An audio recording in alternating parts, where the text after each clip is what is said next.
What if a single insult could forge an empire from blood and fire? What if one man, cast out and rejected as a slave's son, could rise up and rewrite the destiny of an entire nation? Well, this isn't just a story. It's a nightmare waiting to unfold. Welcome back to the channel. Let's break it down. I will never marry a slave's son. 6 words. That's all it took. This right here. This is the spark. It's a brutal, public rejection that doesn't just break a man's heart. Oh no, it shatters kingdoms.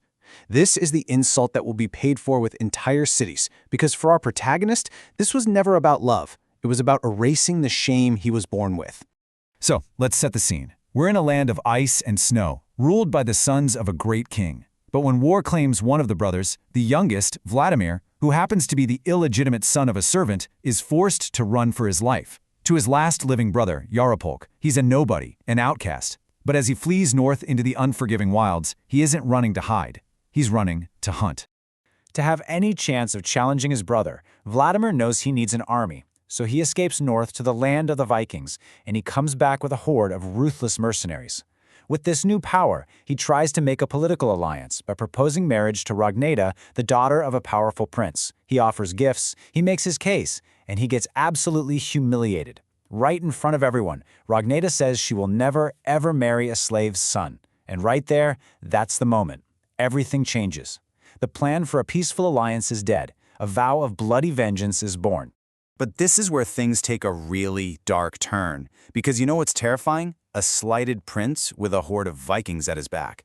For Vladimir, revenge isn't just a wish, it's a promise he's about to keep. Vladimir unleashes his Viking army on the city of Polotsk. And it's not a battle, it is a complete slaughter. He kills Ragneda's father right in front of her, and then takes her by force. The entire city is put to the torch, a giant monument of ash dedicated to a single insult. In one night, the spurned suitor is gone for good. In his place stands a merciless conqueror. He had his revenge, but the throne of Kiev demanded more than just blood. It demanded betrayal. With Polotsk now a smoking ruin, Vladimir turns his gaze to the ultimate prize, his brother's crown. So Vladimir marches on Kiev, but instead of an open war, he plays a much deadlier game. He sends messengers offering peace talks. Trusting him, his brother Yaropolk walks right into the trap and is impaled on the swords of 2 Vikings hiding behind a door. Just like that, Vladimir the Outcast is now the Grand Prince of Kiev.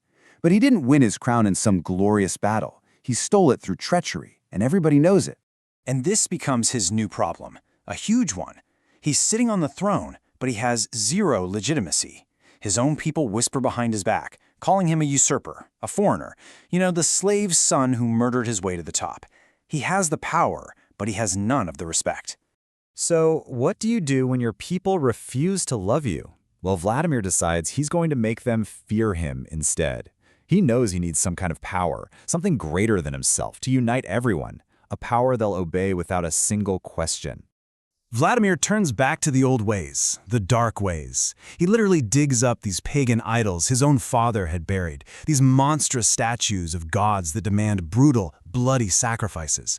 His thinking is, if he can revive this violent faith, he can channel its terrifying power, prove he's a worthy ruler, and secure his throne through pure, unadulterated fear. You see, the old gods Vladimir is bringing back are all about vengeance, an eye for an eye. Their power comes from blood.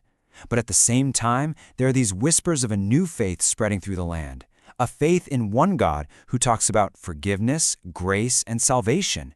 This isn't just a clash of religions, it's the battle for Vladimir's very soul. To appease these dark gods, a sacrifice is chosen, a Christian man and his young son. As the whole city watches in absolute horror, the 2 are brutally murdered at the foot of these wooden idols. It's a chilling display of power. But it fails. Big time. The sacrifice does nothing. The city stays divided, and a new enemy, the Pechenik nomads, are still at their walls. The gods are silent. The gods didn't answer. And with a new enemy army at the gates, Vladimir realized fear wasn't enough. He needed a real miracle. And just when he thought it was over, everything changed. Vladimir makes his most insane gamble yet. He decides to attack the impenetrable Byzantine city of Korsun. The plan? Conquer it, and then demand the emperor's sister, Anna, as his bride. This alliance would finally give him the legitimacy he's so desperate for. But this city's a fortress. Taking it seems completely impossible. Then, a secret message arrives. It seems to be from Yarapolk's widow, Irina, who's inside the city. It's a map, and it reveals the location of Korsun's hidden underground water pipeline. This is the key to victory. But can he trust it? Or is it a trap, set by the very woman whose husband he murdered? He takes the city, but the victory feels empty. Inside the city's main church, he's broken, and he finally confronts a priest named Anastasius. And right there, in the quiet candlelight, he confesses. He confesses everything. Now pay close attention to this moment. He doesn't just list his major crimes, he goes all the way back to the beginning. From stealing his brother's toy as a little kid, to the murder of that same brother, to the slaughter of Ragnetta's family, to the sacrifice of that innocent father and son. Every single sin just pours out of him. The priest shows him a glass of pure water, saying this was his soul at birth. Then, for every sin Vladimir confesses, he drops a clump of dirt into the glass, until the water is totally black and undrinkable. He tells Vladimir that God's love is like a fire that can purify even this. And in that moment, Vladimir makes his choice. He steps into the baptismal font, and as the water washes over him, the ruthless Viking prince dies, and a completely different man emerges. No one saw this coming. Vladimir has won. He's conquered the city, he's secured his alliance, and he's won his Christian bride, Anna. But now he has to go home and face his most dangerous enemy, the man he used to be, represented by the very Vikings who helped him get to the top.